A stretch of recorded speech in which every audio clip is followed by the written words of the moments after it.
Hey guys, मैं हूं आपकी दोस्त पुनः और एक बार फिर से स्वागत करती हूं आपका अपने चैनल में। और ऐसे मेरे सारे पेरेंट्स, टीचर्स जिनके पास चुन्नू मुन्नू से बच्चे होते हैं, स्टूडेंट्स होते हैं और वो चाहते हैं कि उन छोटे शैतानों को कैसे पढ़ाएं।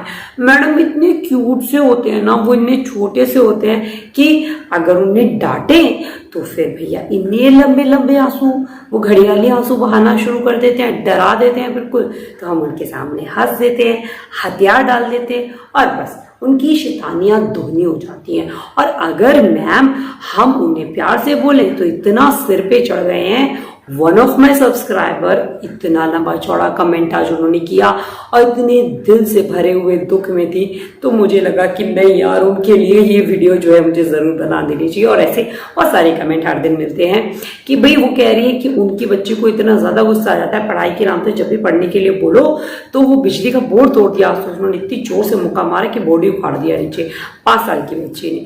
तो एक बात मैं आपको बोलना चाहूंगी शिखा, कि 5 साल की बच्ची के अंदर इतना एग्रेशन आया कैसे? या एज अ स्टूडेंट, आप टीचर के पॉइंट ऑफ व्यू से दोनों लोग ये वीडियो ध्यान से सुनना कि 5 साल की इतनी छोटी बच्ची के अंदर इतना ज्वालामुखी कैसे भर गया भाई। या तो वो अपने आसपास देखती है ये सब, आपके घर में कोई उस लेवल का एग्रेशन करता है, आपके घर में कोई भी हो सकता है, ठीक है, उसे गुस्सा आता है तो जरूर वो यहाँ वहाँ हाथ वाथ पटकता होगा या वहाँ चीजें फेंकता होगा, तोड़ता होगा, तभी वो चीज उस बच्ची ने नोटिस की और सेम एक्टिविटी की। अब भैया 2-4 हाथ मारे, वो तो गलती आपके उस बिजली के बोर्ड की है, वो इतना कमजोर हुआ कि उस 5 साल की बच्ची के उससे गिर गया और अब इतनी ज्यादा टेंशन में आ गई। बट टेंशन की बात तो लाजमी है, बच्चे के लिए नहीं, आप लोगों के लिए, क्योंकि इसका क्रेडिट आपको जाता है। आप लोगों को अपने बिहेवियर में चेंज करना होगा। आप मानिए, आप कहिए, आप मत कहिए, ये मैं लिख के दे सकती हूँ कि समटाइम्स ऐसा होता है कि मैं अपने छोटे बेटे पे किसी चीज को लेकर बहुत ज्यादा गुस्सा करने लग जाऊं, क्योंकि वो छोटा है, समझता तो है नहीं, तो वैसे सोचती हूँ डांटने से कौन सा समझ में आ रहा है, ठीक, कि तुमने क्यों कर दिया, अभी तो तुमने ये फेंक दिया, उठाओ इसे, उसे समझ में नहीं आता, उठाओ उसे, उठाओ उठाओ उठाओ, ऐसी जानबूझ के मजे मजे में भी समटाइम्स मैं करती हूँ। तो बड़े वाला मेरा बेटा सेम एग्रेशन, सेम नोट पर सेम वर्डिंग्स उसे चेप देता है जब वो घर में उसके आसपास अकेला होता है कि तो तुमने ये क्यों फेंक दिया, तुझे पता नहीं है भैया बोल रहे हैं, उठाओ इसे, करो, अभी समझ में नहीं आ रहा तुम्हें सिर्फ मम्मा की बात समझ में आती है। यानी मेरा बच्चा मुझे कॉपी कर रहा है, मेरे नोट को कॉपी कर रहा है, मेरे एग्रेशन को, चाहे वो मैं मजाक में बोल रही हूँ, उसने कॉपी किया ना, सेम हमारे बच्चे का। और रही बात कि हमारा बच्चा पढ़ता नहीं है, तो यार लॉजिक सी बात है, मैं कहूँ मेरा बेटा पढ़ता नहीं है तो उसका क्रेडिट मुझे जाता है कि मेरे पास टाइम नहीं है भाई, दूसरे शहर में मैं नौकरी कर रही हूँ, घर वाले मेरे अपने उसे पाले कि उसे पढ़ाएं, उसका ध्यान रखें, दोनों बच्चों का, मतलब क्या क्या करें। तो उसका क्रेडिट भी मुझे जाता है कि अगर मेरा बच्चा बहुत अच्छा नहीं पढ़ रहा है तो ठीक है, सबके पास अपने अपने काम है, उसका क्रेडिट हम सीधा बच्चे के सर डाल देते हैं। अगर हमारा स्टूडेंट नहीं पढ़ रहा है क्लास में, ठीक है, तो फिर टीचर आप किस बात की, आपको जो सैलरी दी जा रही है वो किस आउटपुट पे दी जा रही है? अगर आपका स्टूडेंट नहीं पढ़ रहा है, कह रहे मैडम आप तो विरोधी वाली टीचरों में से हो जो सारा ठिकरा टीचर्स के ऊपर फोड़ रही है, पेरेंट्स ध्यान नहीं देते। तो ठीक है ना, आपको एफर्ट्स करने होंगे, आपको जानना होगा कि आपके बच्चे का पढ़ाई में मन क्यों नहीं लगता, स्पेशली छोटे बच्चों का।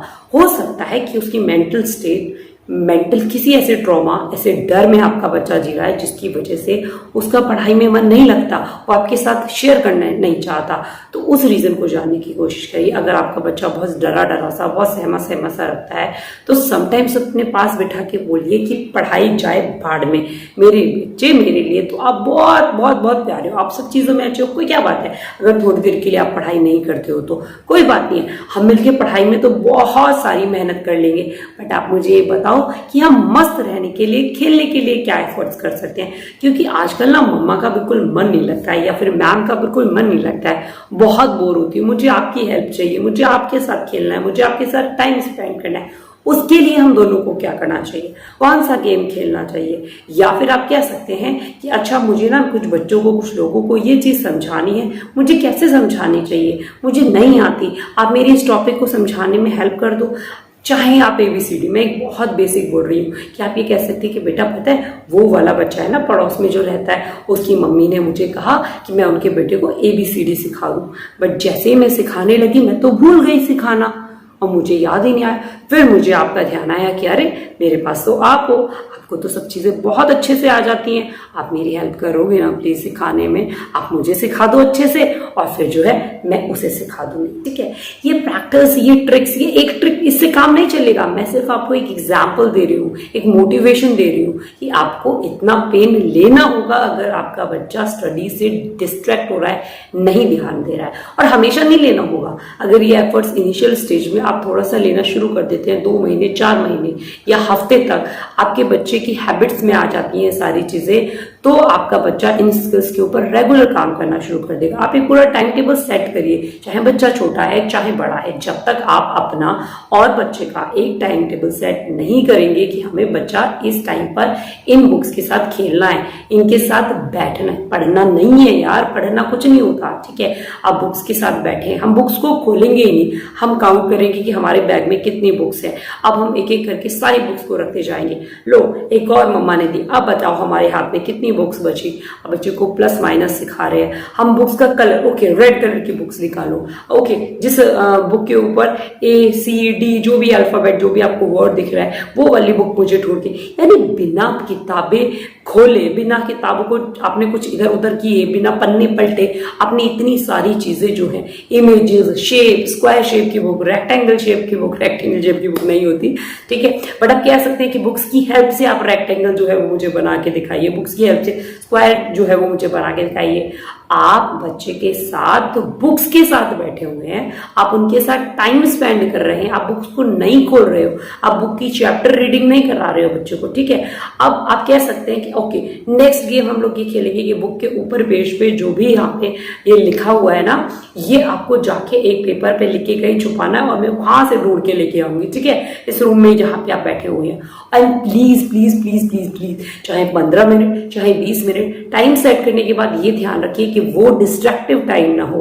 अगर आपने डिसाइड किया कि आधा घंटा 1 घंटा आप अपने बच्चे को देंगे, वो खेलेंगे, उसके साथ मस्ती करेंगे, कहानी सुनाएंगे, उससे सुनेंगे, उसमें कोई आपका दूसरा व्यक्ति, दूसरा फैमिली मेंबर आपको इंटरप्ट ना करे, आपको परेशान ना करे, आपके बच्चे की, आपकी उसकी कन्वर्सेशन में बीच में आपके रोके टोके ना। इतना आप थोड़ा सा मतलब अपने घर वालों से बात कर लीजिए, उन्हें इस चीज को बिल्कुल क्लियर कर दीजिए कि नहीं अभी मुझे इसकी इन स्किल्स पे काम करना है, मुझे इसकी बुक्स के साथ दोस्ती करानी है। तो आप 1 महीना जो है वो समझने की कोशिश करिए, क्योंकि ये बहुत जेन्युइन प्रॉब्लम है कि अगर आपका बच्चा इनिशियल स्टेज में बुक से डरना शुरू कर देता है, उनसे दूर जाना शुरू कर देता है, तो ये डर, ये फोबिया कब उसके लिए इतना बड़ा बन जाएगा कि वाकई में बुक से जी चुराने के लिए वो हर मुमकिन कोशिश करना शुरू कर देगा।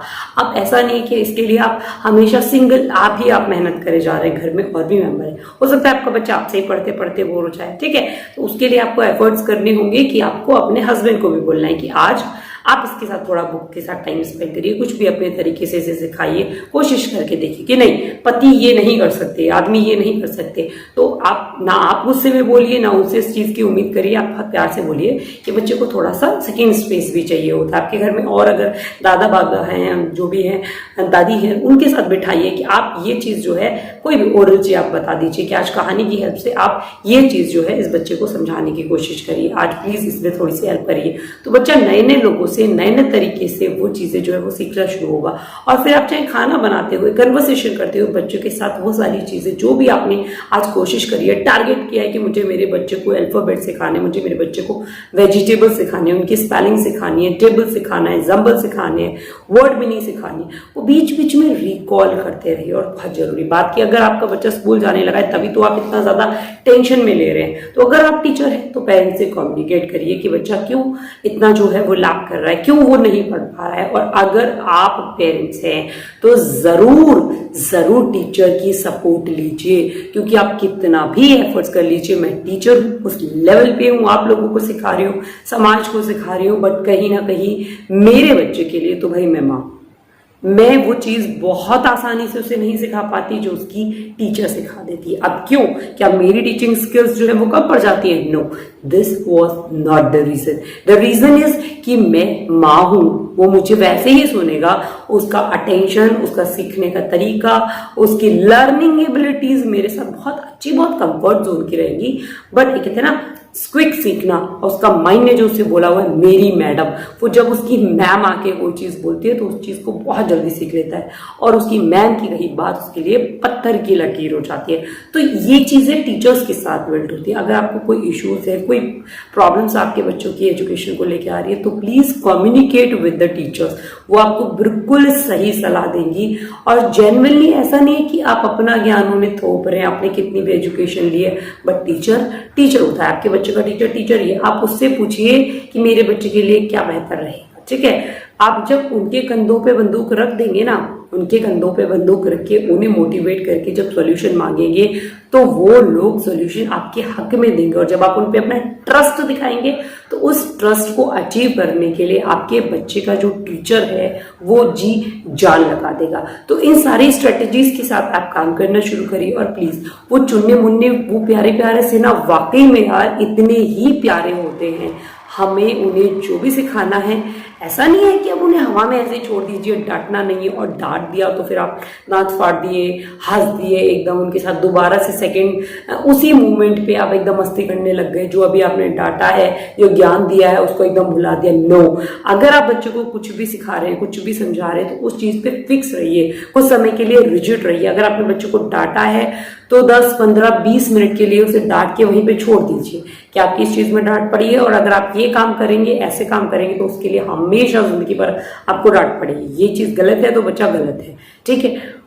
20 to 25 मिनट्स बाद, चाहे बच्चा कितना भी छोटा हो, फिर उसे जरूर समझाइए कि आपने वो किया, उसके लिए मम्मा ने आपको डांटा, पर चलिए कोई बात नहीं, मैं अच्छी तरीके से जानती हूँ या पापा बहुत अच्छे तरीके से जानते हैं कि इसके बाद आप ये गलती नहीं करेंगे। और हो भी जाती है तो बच्चा, हम कोशिश करेंगे कि हम आपकी इस गलती को सुधार दें, ठीक है। मिलके हम इस गलती को सुधारने में आपकी हेल्प करेंगे। आपको टेंशन लेने की जरूरत नहीं है, मम्मा आपके साथ है, पापा आपके साथ है। अगर आपसे गलती हो भी जाती है तो आप हमें बताओगे, आप हमारे पास आओगे, हम मिलके आपकी उस गलती को सॉल्व करने की कोशिश करेंगे। तो इस तरीके के पॉइंट्स, उसके बाद काउंसलिंग इसे बोलते हैं, री काउंसलिंग इसे बोलते हैं। तो ये करना हमें हमारे बच्चे के साथ बहुत ज्यादा जरूरी होता है, उसकी चाइल्ड साइकोलॉजी के साथ बहुत ज्यादा जरूरी होता है, क्योंकि ये जो चीजें होती हैं ना, ये हमारे बच्चे में आत्मविश्वास की कमी भी ला सकती हैं, और उसके अंदर भरपूर आत्मविश्वास जो है वो भर भी सकती हैं। तो आपको as a parent, as a teacher, इन स्किल्स, इन बातों पर एक्सट्रीम ध्यान देने की जरूरत है कि आपकी बातों से कहीं जरूरत से ज्यादा बच्चे के अंदर एक्स्ट्रा मोटिवेशन तो नहीं आ रहा, और वो मोटिवेशन कोई प्राउड का रूप तो नहीं ले रहा है कि आप बच्चा इतना ज्यादा घमंडी हो गया कि वो अपने आगे किसी को नहीं समझता, उसे लगता है तुझे सब आता है। नहीं, ये भी नहीं भर देना है आपको अपने बच्चे में। आपको अपने बच्चे में हमेशा एक कहते हैं ना, इतनी जगह खाली छोड़ के रखनी है कि आप उसके अंदर कुछ और भर सको। उसकी लर्निंग नेवर एंड्स वाला जो फंडा है, जो कि हमारे चैनल का नाम है, ये उसके जीवन में हमेशा उतार के रखे कि ठीक है आपने सीख लिया, बट अभी आप और भी सीख सकते हो। अभी तो ये बच्चा है, अभी हमें ये भी सीखना है। ये सीखेंगे तो आप और ज्यादा परफेक्ट हो जाओगे। 100% परफेक्ट नहीं, बट और ज्यादा परफेक्ट। अब आप और ज्यादा परफेक्ट हो जाओगे। और ये काम अकेला बच्चा नहीं कर सकता, पेरेंट्स को उसके साथ मिलकर करना होगा। और इसकी स्टार्टिंग बिल्कुल छोटे बच्चों से ही होती है। और ये स्टार्टिंग का एक बहुत ही मूल मंत्र जो इस वीडियो के एंड में मैं आप लोगों को देना चाहता हूँ कि भैया दिल खोल के आप लोग अपने बच्चों के साथ स्टोरीज सुनाइए। स्टोरीज का जो इम्पैक्ट होता है, मैं अपना एक्सपीरियंस कह रही हूँ कि स्टोरीज बच्चे की लाइफ में बहुत अच्छा इफेक्ट डालती हैं। स्टोरीज पढ़ के सुनाइए, स्टोरीज बुक्स पढ़िए, कॉमिक्स बुक्स पढ़िए, जहाँ पे मॉरल स्टोरीज। और बेटर है कि रात को जब आप बेड टाइम पे अपने बच्चे के साथ सोते हैं, उस समय पर एक स्टोरी, एक बढ़िया सी मॉरल स्टोरी अपने उस बच्चे को, छोटा हो बड़ा हो कोई भी हो, ठीक है, जरूर सुनाइए। अगर आप टीचर हैं तो क्लास में वीक में एक दिन जरूर रखिए जब आप अपने बच्चों के सामने स्टोरीज जो है वो प्रेजेंट कर रहे हैं, और उसका असर आप महीने 2 महीने में देख सकते हैं। उन स्टोरीज का जो मॉरल होता है वो अपने बच्चों से निकलवाइए। तो करके देखिए यार, मैं लिख के दे रही हूँ कि अगर इसमें से आप 50% चीजें भी अपने स्टूडेंट्स के साथ, अपने बच्चों के साथ आजमाते हैं ना, कोई दुनिया की ताकत आपके बच्चे को गलत रास्ते पे लेके नहीं जा सकती है, ठीक है। कोई नहीं आपको ऐसे डिस्ट्रैक्ट करेगा, आपके बच्चे को, आप उसकी स्टडीज को और आपको। आप करके तो देखिए, हम भैया गारंटी ले रहे हैं, ये हमारा नुस्खा है। अपने स्टूडेंट्स के इतने सारों के साथ हमने आजमा लिया और अपने बच्चों के साथ भी आजमा रहे हैं। ठीक है, तो उम्मीद करती हूँ कि ये जो वीडियो है आप सभी ऐसे पेरेंट्स टीचर्स को खूब ढेर सारा मोटिवेट किया होगा, आप लोगों को पसंद आई होगी। तो अगर पसंद आई है तो आप लोग तो जानते ही हो आपको क्या करना है, आपको वीडियो को ढेर सारा प्यार करना है। ठीक है, यानी खूब सारा लाइक करना है और ऐसे सभी टीचर्स और पेरेंट्स तक पहुंचा देना जिन्हें वाकई में इसकी बहुत ज्यादा जरूरत है। और हाँ, अगर आप इस टीचिंग कम्युनिटी का अभी तक पार्ट नहीं बने, आपने मेरे चैनल को अभी तक सब्सक्राइब नहीं किया है, तो यार ये चीज बहुत गलत लगती है। चैनल को ना आप सब्सक्राइब कर लीजिए और हाँ फिर से एक बार कहूंगी कि वीडियो को लाइक जरूर करके जाना। Thank you so much friend, thank you so much for coming.